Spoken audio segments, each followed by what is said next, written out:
What's up guys, how's it going? Today's video is going to be super informal because my tripod is not cooperating, so I'm going to be using my walker seat as a table. Hope it's not too distracting.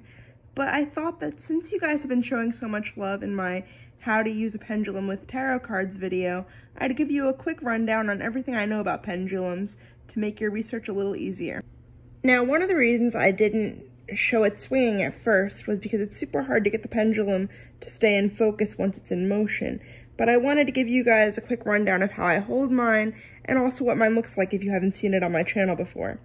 Now, as you can see, I like to hold my pendulum over my pointer finger and clutch it between my thumb and middle finger. That I just find gives the pendulum the most room to swing and gives me the best grip. But there is no particular wrong way to hold the pendulum. You can hold it in a fist, you can hold it however way that feels most comfortable to you, so long as the pendulum has freedom to swing. And something I forgot to mention at the top of the video, I will be including resource links to videos that I found helpful in learning about pendulums in the description down below. I don't think my video should be the last video you watch on this. I think you should learn as much as you can because that's going to lead to your best practice. In terms of getting your own pendulum, it's common practice and people will tell you to go to a physical store, a physical place to pick it up. Metaphysical shops, very common. This is mostly because you want to see what pendulum you vibe with the most, what calls out to you, and that pendulum is going to be your best bet in terms of spiritual communication, because in a way you choose each other, kind of like Harry Potter a little bit, but in real life. Interestingly, I did not go this route. I had someone I love pick out this pendulum, and that's mostly because I wanted that energy of the person I love, of that love we have for each other, to be imbued into my practice, and I thought that that would lead to a strong spiritual connection. Now, you're not going to catch me saying that that technique backfired necessarily, but I will say that sometimes my communication with the pendulum, when I ask it yes or no questions, can be a little bit murky. Whereas my fiance, the person who picked out this pendulum, he tends to get clearer answers on that front. So in that way, I guess you could say that the pendulum is more clearly bonded to him, and lo and behold, he is the one who picked it out. So I would recommend what a lot of other people are saying, which is to go to a physical store and pick it out yourself. Otherwise, you might end up with murky communication even still. With all that being said, one of the videos that I link below has a section which talks about making your own pendulum out of organic material, such as twigs, sticks, berries. She doesn't go into how to make it, but more that you can. Really anything, even you can make it yourself as like an arts and crafts project if you don't want to make it out of organic material.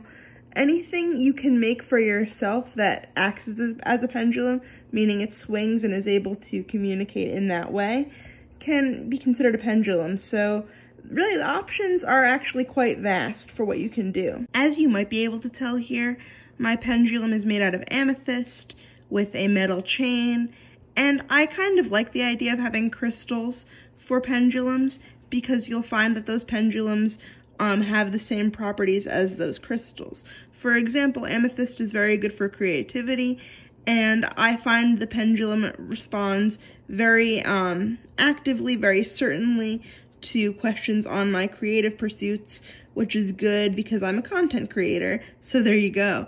But yeah, basically, if there's an area in your life which you find crystals help, you might want to get a pendulum made out of that crystal or with those crystals in it, just to even further channel that energy that you're looking to get from your pendulum.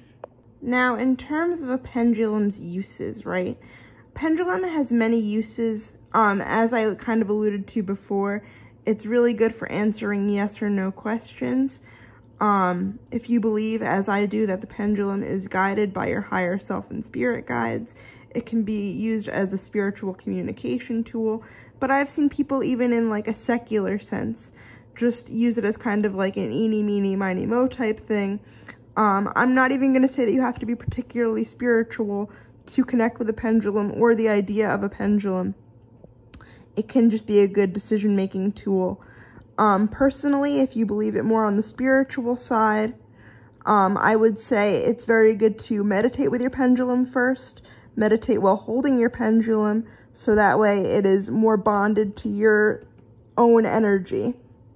Now, as I alluded to in my previous video, you're going to want to sit with your pendulum for a while, and when you're ready, you ask it to show you yes first, followed by a no, and I'll show you that process in a second. Let it calm down a second. It looks like a yes is going to be a slight back and forth. Show me no. So that looks like it's going to be a side to side motion.